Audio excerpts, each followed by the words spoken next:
ॐ सहनाववतु सहनौ भुनक्तु सह वीर्यं करवावहै तेजस्विनावधीतमस्तु मा विद्विषावहै।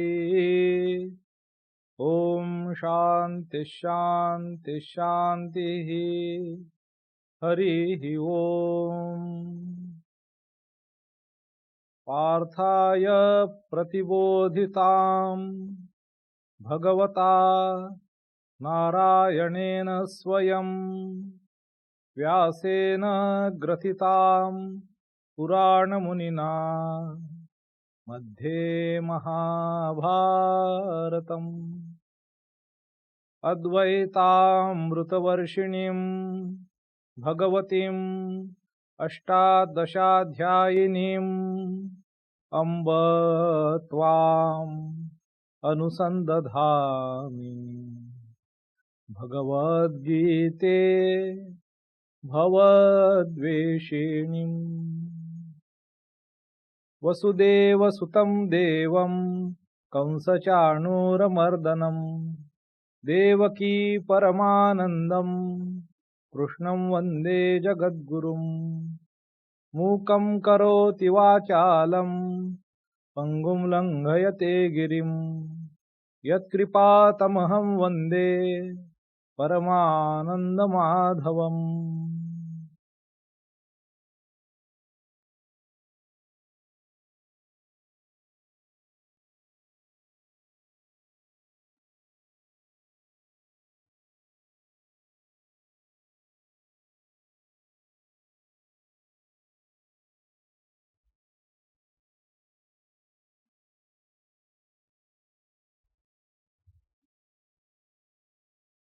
My namaskars to you all who are listening this talk on Srimad Bhagavad Gita. We are deliberating on the verses from chapter number 7 from Srimad Bhagavad Gita. We had seen verse number 27 in our last class. So, one thing I wanted to say, so it's a proposal. So, who are listening this talk on Gita, so in the opening, the verses I chant, they are verses from Gita Dhyanam. So, you can find it in any book on Gita. So, here also in that Gita Dhyanam, here we find this was Parthaya Pratibodhitam, and then Vasudeva Sutam Devam Kansachanura Mardanam, and then the last but one verse is Mukam Karoti Vachalam. That is 8th verse, that is 5th verse and 1st verse. 1st, 5th and 8th. These are the 3 verses I chant before opening. So, you also can memorize them. You also can memorize them. You can see its meaning. So, and when we start the class, you can chant these verses together with me. Alright. Is it too much to ask?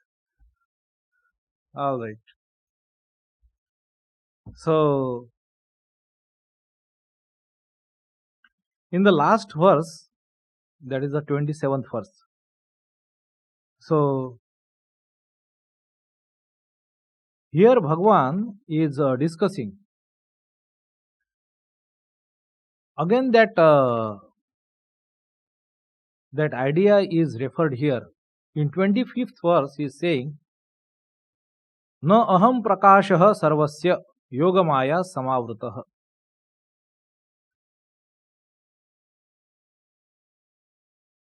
So, sarvasya, it is like this vibhakti is a Shashti vibhakti. So, it shows the relation like of. Tasya pitaha, tasya putra means his father or his son. So, saying this relation, this is what this vibhakti denoted by sarvasya that do. So sarvasya prakashah. So this is a very different expression, that I am not manifest, that I am not evident, explicit. Or prakasha here means that which of which we have. Prakasha means light. So I am not here. Prakasha meaning is implication is that I am not evident everywhere. Sarvasya, if we take this word literally into the meaning of this verse, so I am not evident of all.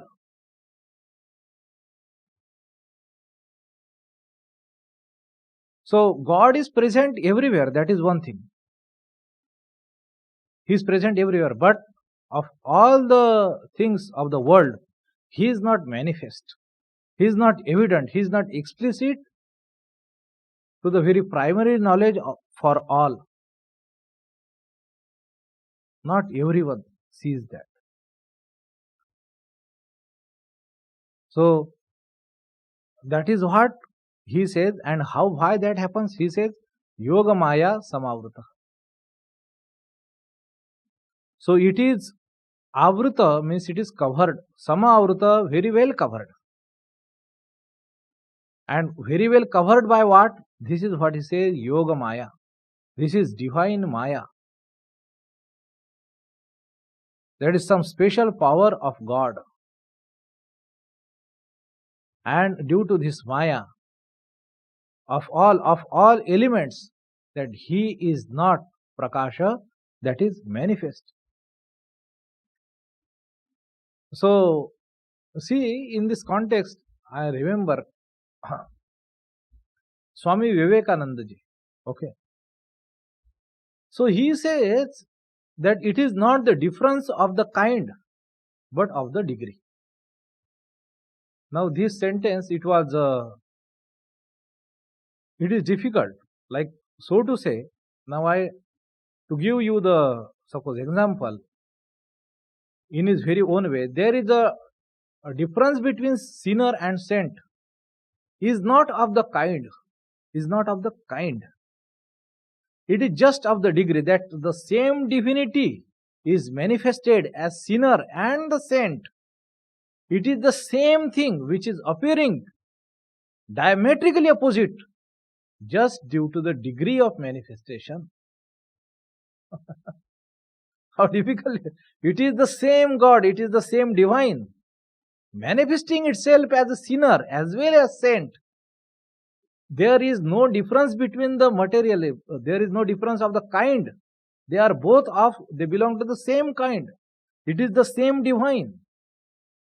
But it is just the difference of the degree. Like he gave the example. Like he says, let us say here the light or even the sound.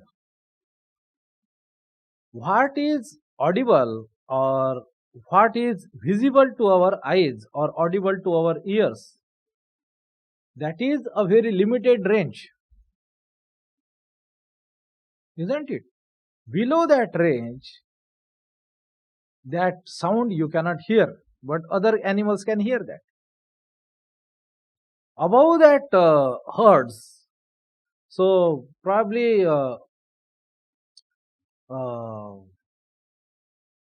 our audible capacity is, I think, 40 hertz. 40 hertz or 20 hertz. We cannot hear sound below that. If sound is produced below in that frequency, and similarly here 1 kilohertz, not above that, we cannot hear. So if sound is pitched in that frequency, we cannot hear that sound. Or there is a sound below that range, we cannot hear that sound either. One is very low, one is very high. Similarly, of the light, infrared light is the light which is below our visible the range. That is infrared light, low frequency light, that we cannot see. There is UV light. which is the higher frequency light than our visible light spectrum, which we cannot see. Do you see that? Do you see the point? Do you see the point? So it is the same light, but there is difference in its degree of expression. So when its frequency is different, it is not visible or audible or perceptible to you. Alright. So that means the extremely low frequency, extremely high frequency, though they are both invisible or imperceptible, they are diametrically opposite. There are two distinct things. So the point here is, Swamiji says, it is the same divinity. There is no difference of the kind. That is, it is not the different stuff. It is just the different degree of expression. So, Naham Prakasha Sarvasya Yogamaya Samavrutaha. So, if there are people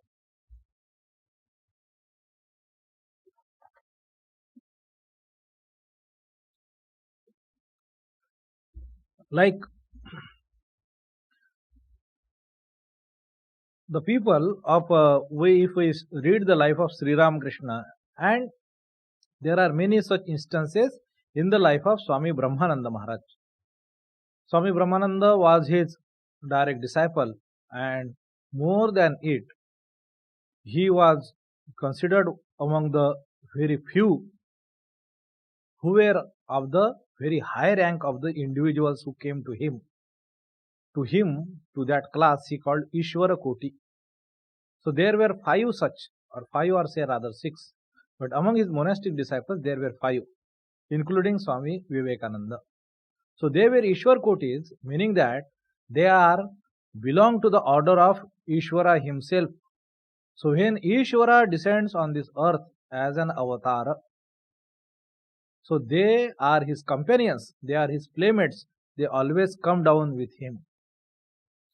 So they are never bound, they never take birth due to the compulsion of the fruits of their actions. So they are not ordinary individuals like us. They are not ordinary individuals. So he belonged to that very high order of the souls. So Swami Brahmanandaji Maharaj, and he was also Sri Ramakrishna, had prayed to the Divine Mother, Mother Kali at Dakshineshwar, to give him a son just like him. Definitely not a biological or bigoted son, but something as good as son. So in a vision, Mother Kali had placed a boy in his lap, and she said, "This is your son." And Mother assured him that he is not his biological son. So when his name was Rakhal Chandra Ghosh, before his pre-monastic name. So when Rakhal came to him, he was like 14 years old. 14 years old. So, and as soon as Sri Ramakrishna saw him, he knew that he is the same boy which Mother Kali had shown him in his vision. So he was like his Manas Putra. He was his Manas Putra, and not only these things. So he was of very extraordinarily of high caliber in the domain of spirituality.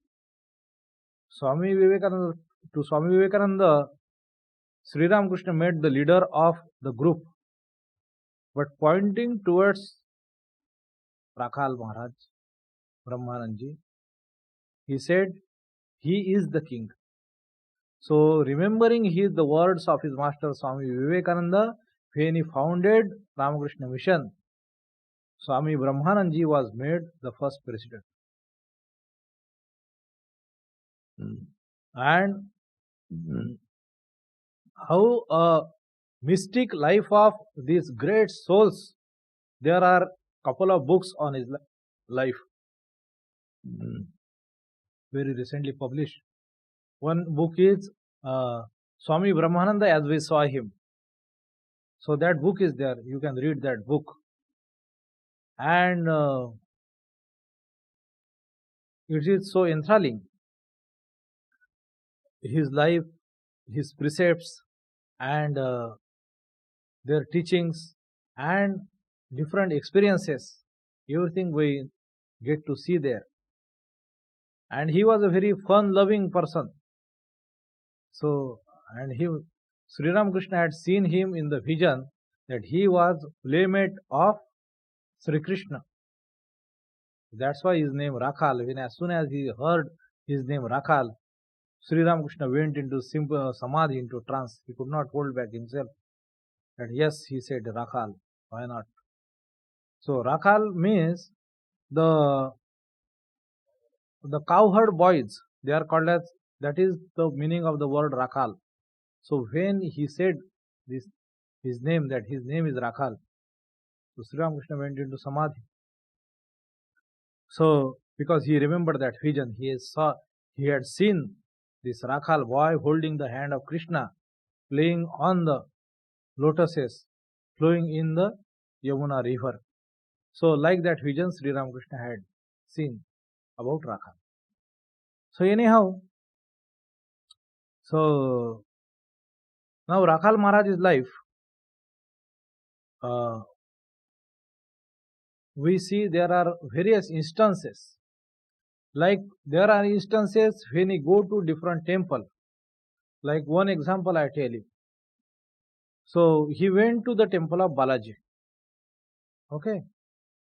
To Balaji's temple he had gone there, and he said again and again and again that here is the presence of the Divine Mother. That this temple belongs to Shakti, it is not Vishnu temple. And then he asked the people to inquire about the history, and that indeed is true. That temple itself was the mother, is the temple of the Divine Mother. It is the Devi Mandir. It was not Vishnu Mandir. It was converted to Vishnu Mandir in the times of Ramanuja in 12th century.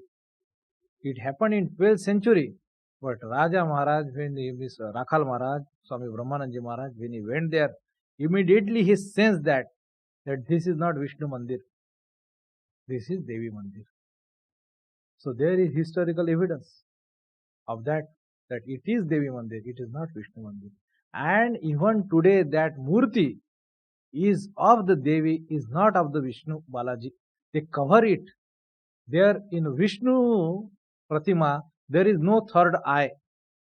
That Murti has third eye, and they cover it with sandal paste. That Murti is of the Divine Mother. Who told him? Nobody told him. He went there and again and again insisted that this is not the Vishnu Mandir. This is the Devi Mandir. Okay. There are some other evidences, like there her Vahana, Singha, that is on the pillars, etc. There should be Garuda, or there should be like other this one ornaments. They belongs to them is a female deity. They are there. Anyhow, so this apart from, so point is that, so because it is made popular and means for several centuries we have been believing that does not change the architecture and real nature of that power, residing power. That is still feminine, that is still Devi. And it is not evident to us. हम जाएंगे तो बोलेंगे ये तिरुपति बालाजी की जय, बराबर है कि नहीं? But Raja Maharaj cannot say that, because it is evident to him, it is not evident to us. So Yoga Maya Samavruta Naham Prakasha Sarvasya. So this is suppose higher thing. There are many instances. So this happened with Raja Maharaj at various times. So they had extraordinary power to see through the things. So so there are instances like he has gone to some places, like he and Sri Ramakrishna and him, they had gone to garden house of one of the devotee. So as soon as and Sri Ramakrishna said to him, let us have a stroll in the garden, let us see the garden. So it said, and after some time, Sri Ramakrishna hurriedly pulled him, Rakal, then let us go back. He said, what happened? All of a sudden, that he said, I will tell you later. And Sri Ramakrishna then told him, explained him, that see, in that garden, there were many ghosts. They were living on the tree, and they said to me that you go away from here. So because of you, we are feeling very uncomfortable. There are many stories in the life of Raja Maharaj like that.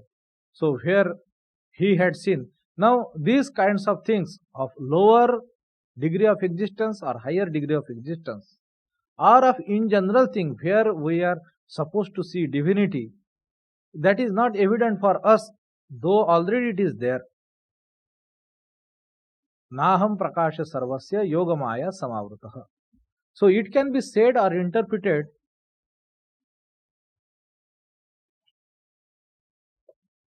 in various ways. So and further he says,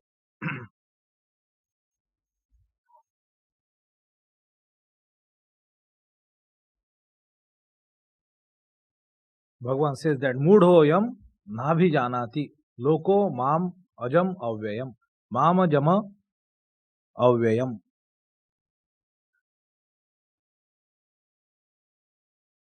Mama jama avyayam. So here Bhagavan is trying to point out these things, because when this adhyaya started, and he is explaining that he said this adhyaya is about this jnana and vishesha jnana, special knowledge. What is that special knowledge? That this is this what you say, this complex, that he is everywhere. And then as soon as he says that, he puts a rejoinder and try to correct that do not mistake or do not misunderstand this thing. That I have not become these things. So there is like, and then he says, Na tvaham teshu te mai. This phrase again and again. Na tu aham teshu, that I am not in them, they are in me. That I am not the content of these things. I have not transformed. I am the spirit individed. Again here he says, like in the 24th verse, he says, Avyaktam vyaktim apannam manyante mam abuddhaya. This is he says, that avyaktam, unmanifested.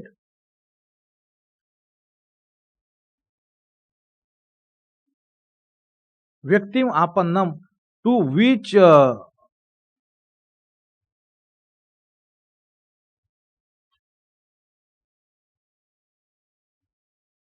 foolish regard me, the unmanifested, as come into manifestation, not knowing my supreme state, immutable and transcendental. So he said that I am unmanifested, I have not transformed into these things. Do not misunderstand. And abuddhaya, the people of small intelligence, those people, abuddhi, the people who lack this intelligence, they consider me the manifested vyakti, they consider me as a person. This mistake you do not do. I am not it. And who is saying this? Bhagavan Krishna himself is saying that. He, although being the person, vyakti, he himself is a person. And he said, do not mistake me as a person. I am not. So, the idea and the concept of God, that is being here made understood to these contradictory statements.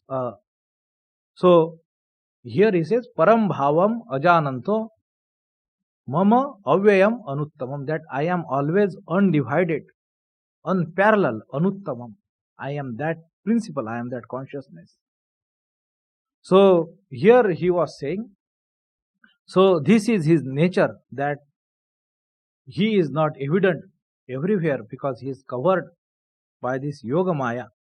And continuing this idea, he says that I know your past, present and future, but you cannot, or one cannot know me fully ever. So then further in the 27th verse, he said, Ichcha and Dvesha, desire and the aversion. These are the dualities. By these dualities, all beings, they are deluded, sammoham, and they go to the cycle of birth due to this.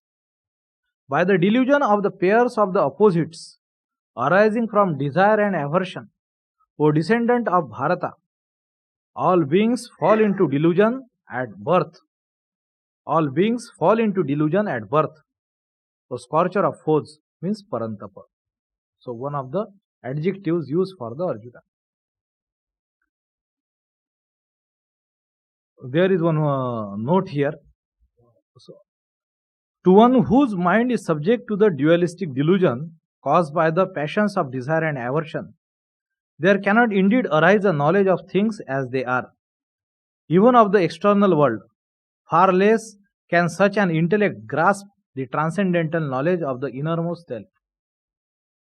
So, Maharaj Swami Swarupanandaji, who translated this Gita into English, it is his comment. He says that for an individual whose mind is possessed by these passions of desire and aversion, so for him it is difficult to get the knowledge of the world as it is.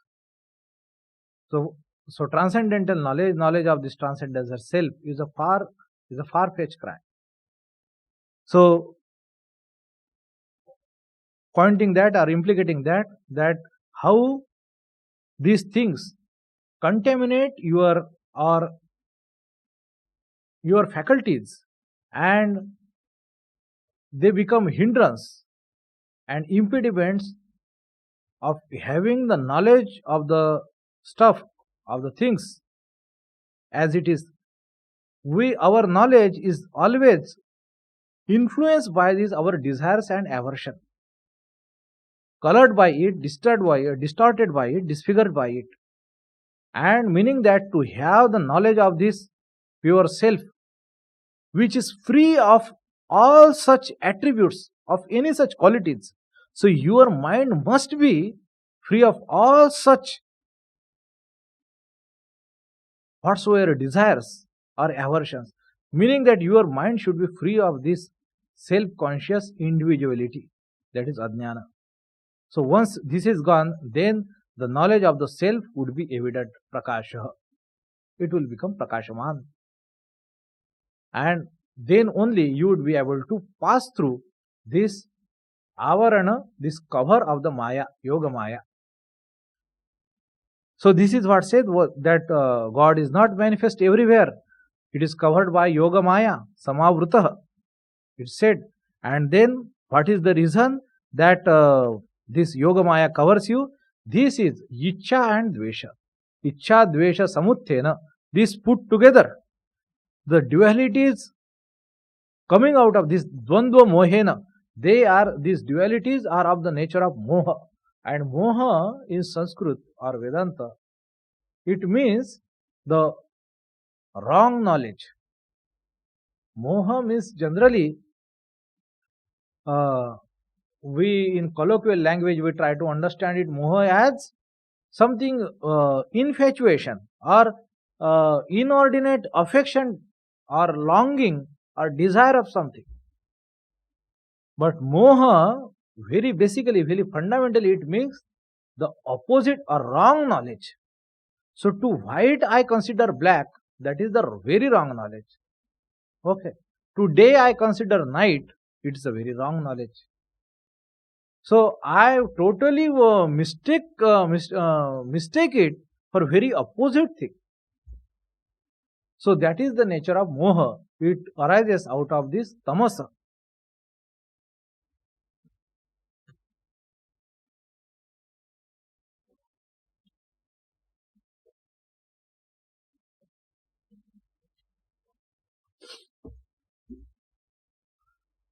And he says,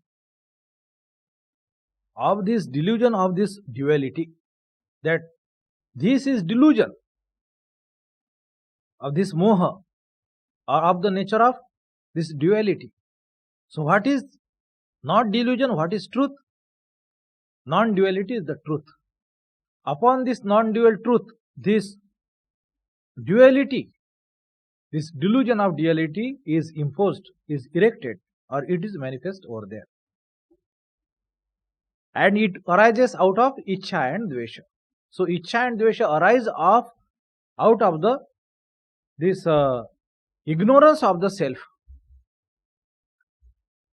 So because you consider yourself as something separate, distinct from everything else,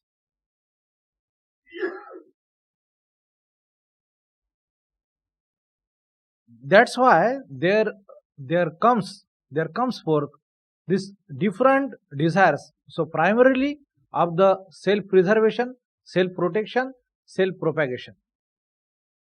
These arises into the form of Ichcha and Dvesha.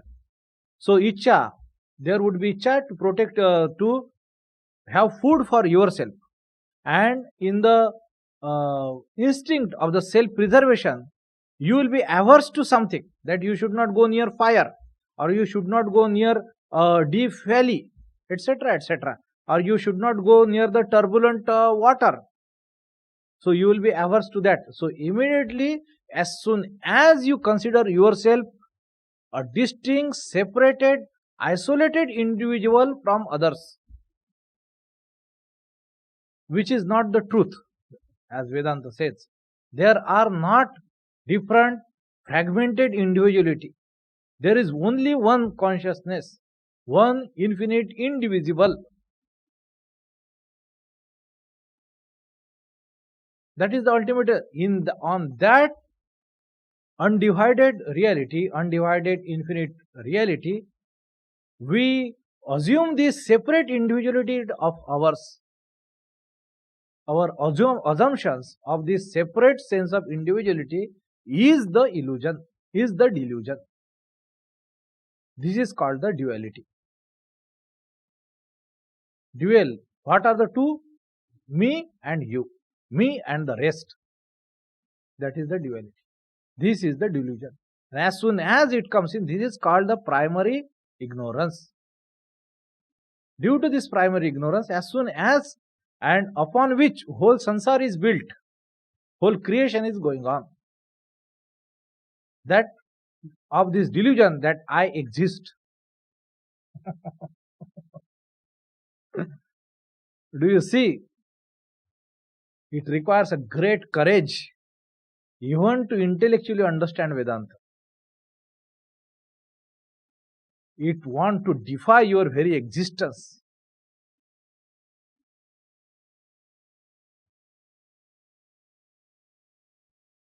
Your apparent, illusory, divided, isolated existence. Not the pure. Rather, it says the only true existence, the ultimate existence, that is the true nature of the self. That is undivided. That is not you and me as separated. This was Vedanta says. So, here he says, as soon as you have that, so you have desires, and all beings, sarva bhutani, they are deluded by this sammoham, sarge yanti parantapa. Parantapa, he Arjuna, they go to the cycle of birth and rebirth. So this is what the 27th verse said. And now he says in the 20th verse, here there is again one small note. Acha, this I have read. Okay. So continuing this dialogue, Bhagavan Krishna says, Esham Tvantagatam papam jananam punya karmanam te dvandva moha nirmukta bhajante mam durdhavrata. So He is explaining this all this scenario, that there are people who worship him and there are people who do not worship him. And why it does not become possible for individuals to worship him? He is saying in several ways that I am not manifested everywhere, because it is covered with yoga maya, that people do not know me. Mudha ayam na abhijanati. That the people, the fool, they do not know in this world that I am still ajam, that never born, ajam, avyayam, undivided. Born means it is created, it is production of two. There is a beginning. I am beginningless. I cannot be born. I am never born. So that is what, who is saying this? Krishna on battlefield to Arjuna. He is saying, I am that which is never born. This body is not God. I am not just this. Do you understand that? So I am that principle. The Krishna is saying that I am that principle which is ajam, avyayam. That principle am I. Do not confine me to this idea that I am just this person. Do not confine me to this idea. So that's why again and again I have referred this in the this verse, the concept of God in Hinduism. That is the 5th verse in this 4th chapter. In the 4th chapter. Ajopi san avyayatma bhutanam ishvaropi san prakrutim swam avashtabhya sambhavami atmamayaya. 6th verse. 4th chapter, 6th verse. So he explains there that who am I, what is the nature of God, that aja api, that I am never born, never divided, ajopi san avyaya atma, I am that, the innermost self, and then also I am of all beings, I am the ruler of all beings, Ishvara sarva bhutanam. Ajopi san avyayatma bhutanam ishvaropi san. Even though I am the ruler of all beings, he says prakrutim swam avashtabhya. So by controlling this divine maya, sambhavami atmamayaya, I take birth with the help of my maya. So I am not an ordinary individual. I am not so just this. So this, all this condition, Brahma, Ishwar and Avatar, these three things are same. This is what he says in different context. So here Bhagavan is saying, the people, there are people.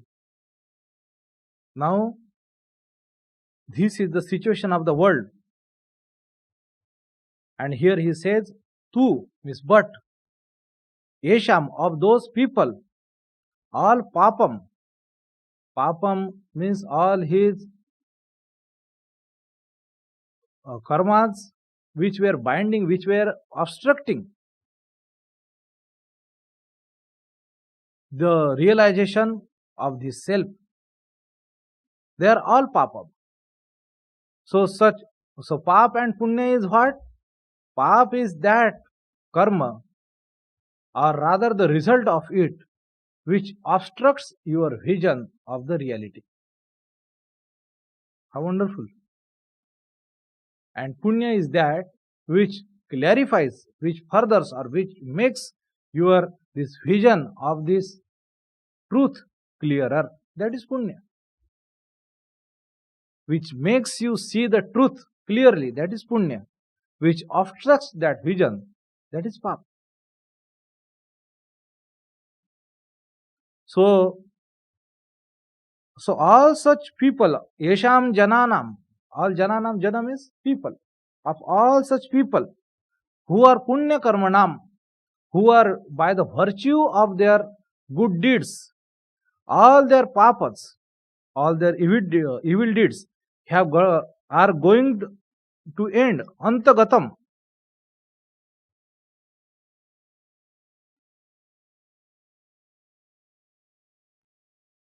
They are at an end. And these people, here comes the better conditions or better expression. This punya is increasing, papa is decreasing. Means what? Te dvandva moha nirmukta. This delusion arises of the duality. They are becoming free of that. Now punya means helping others, donating to different charities. गाय को चारा खिलाओ, मंदिर में अन्नदान करो, वगैरह वगैरह. These all your so to say पुण्य कर्मास. कोई पूजा कर रहे हैं, अभिषेक कर रहे हैं, और कुछ ऐसा ही कुछ दान धर्म कर रहे हैं. But if your mind is riddled with these different desires, ichha and dvesha, desire and aversion. So if they are propelled, your punya means your so to say your virtuous acts, if they are propelled by this desire to earn something more of this world,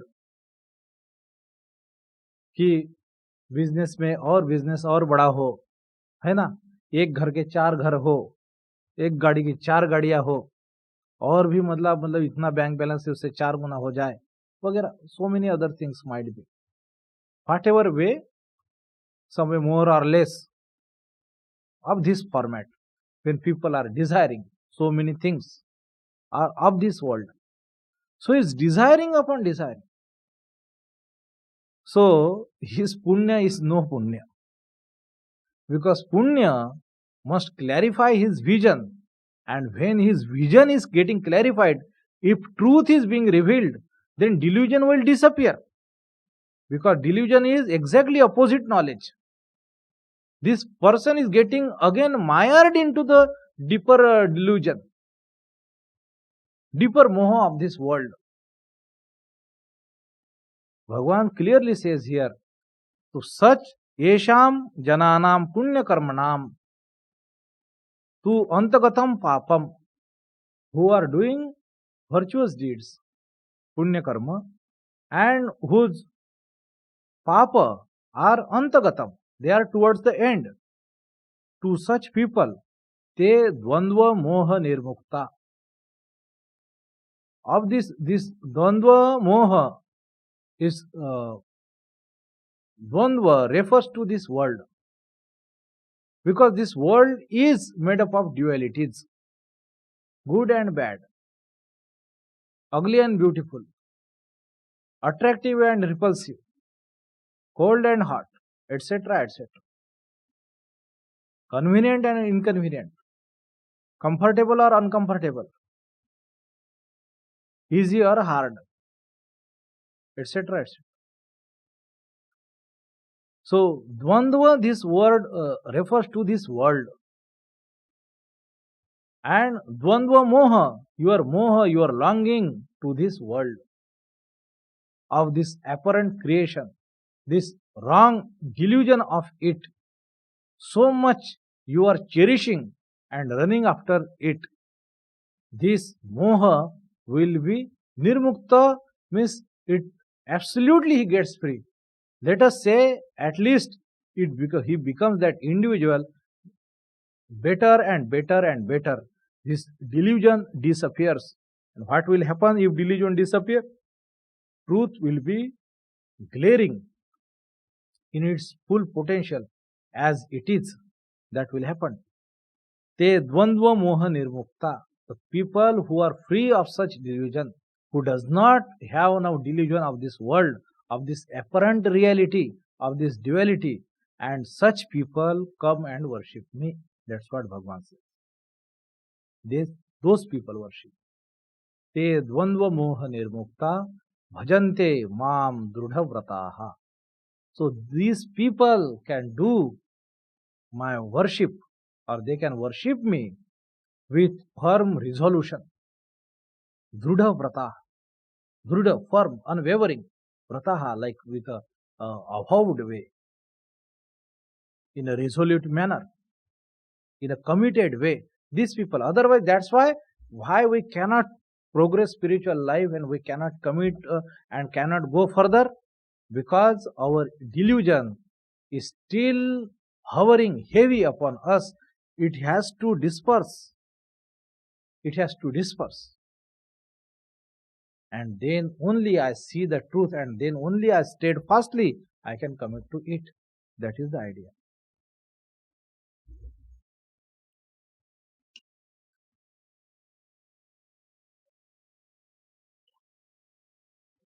So, Bhagavan is saying,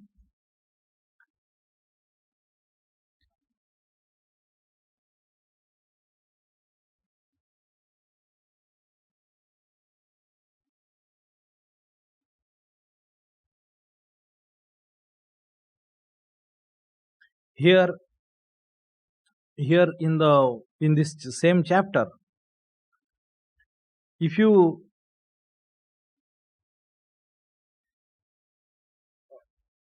which verse I had referred, this 12th verse. So earlier to that verse, from 7, 8, 9, 10, like he is saying that I am in everything. And he says in the 12th verse, Ye chaiva satvika bhava rajasas tamasascha ye matta eveti tan vidhi natvaham teshu te mai. This last phrase I have referred.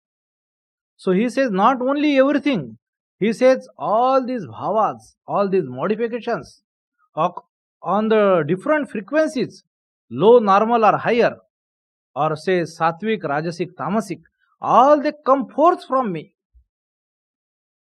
That whole creation is made up of it.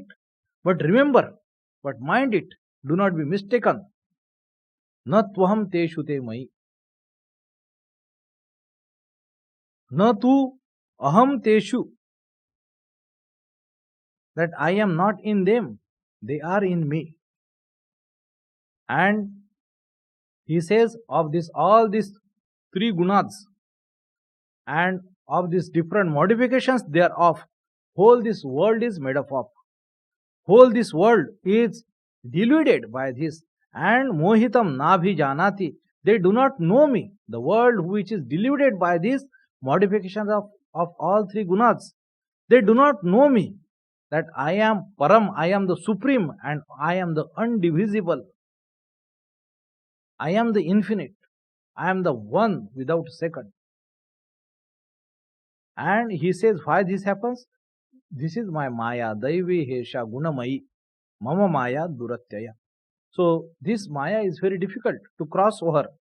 So Mame Vaye Prapadyante, to those who only surrenders me to that divine, they only will be able to survive this, cross over this. Maya Metam Tarantite, will be able to swim across this. And then he had said, Namam Dushkrutino Mudaha Prapadyante Naradhama. The worst kind of people who are mudha, who are idiot, who does not have that piercing intellect, and who are of doing many evil deeds, Dushkrutina. They are not only doing evil deeds, they also lack intelligence, and their intelligence, Mayaya apavruta jnana. So their jnana, their knowledge, their discretion, their discrimination is robbed by this Maya, apavruta jnana. And those people who have taken shelter to asuram bhava mashrita, demonic tendencies, they have taken shelter to, taken recourse to. Such people,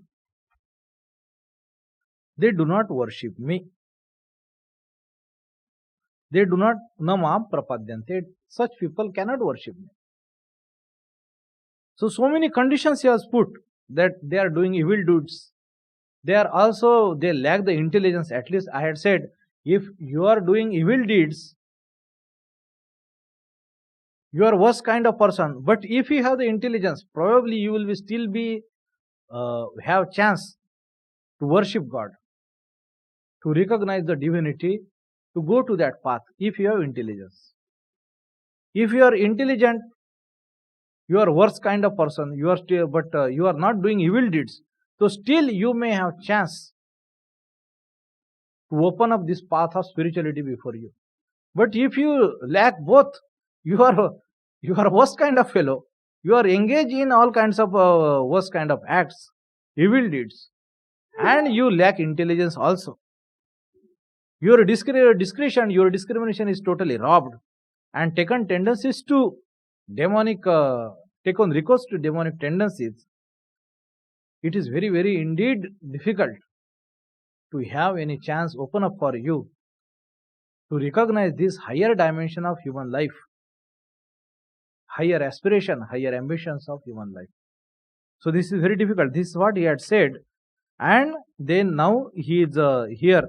He had now, as if that subject is being concluded here, that the people who thus slowly get free of this delusion, they then are able to worship me with steadfast commitment.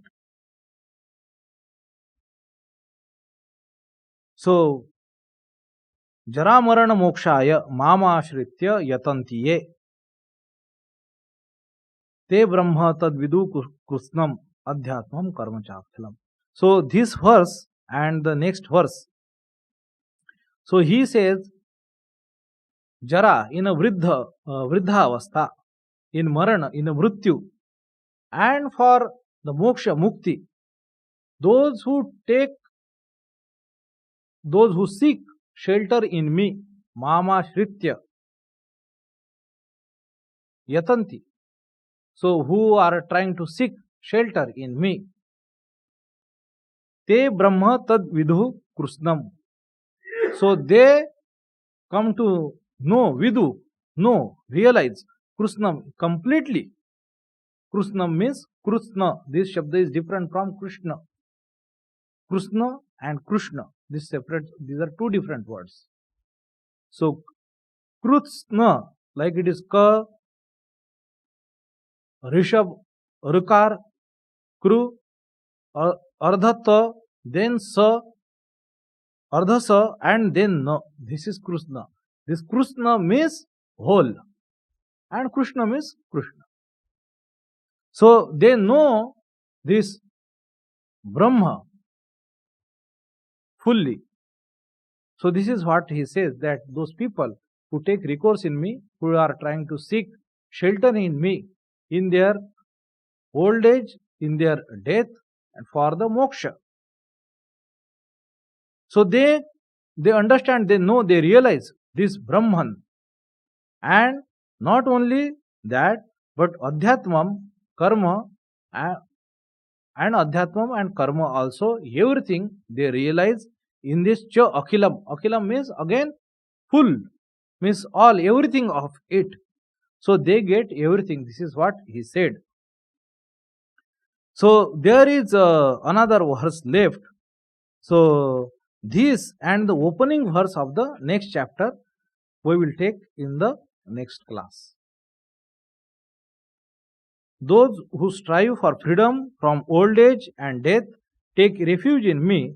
They know Brahman, the whole of Adhyatma and Karma in its entirety.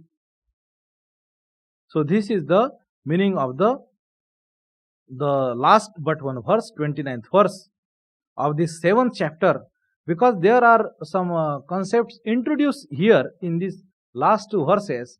They are again taken up in the 8th verse. So they should be, they can be read together. So I am taking break here. But the moot point here, what we see or what we can infer here. So in this chapter, Bhagavan has said about this. What is that special knowledge? There is knowledge and there is special knowledge, Jnana and Vijnana. So Vijnana is about the infinite and pervasive nature of this principle, what we call as God,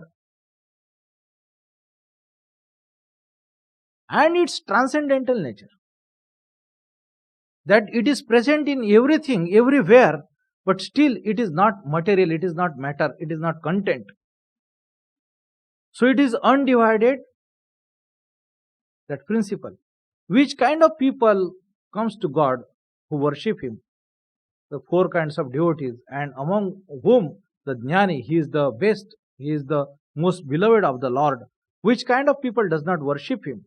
And then which kind of, what are the different reasons? And which kind of person then ultimately are able to surrender to Him with steadfastness? That's what he said. And the people who take recourse, who take shelter in Him, he says that they attain everything. This is what this chapter in summary said.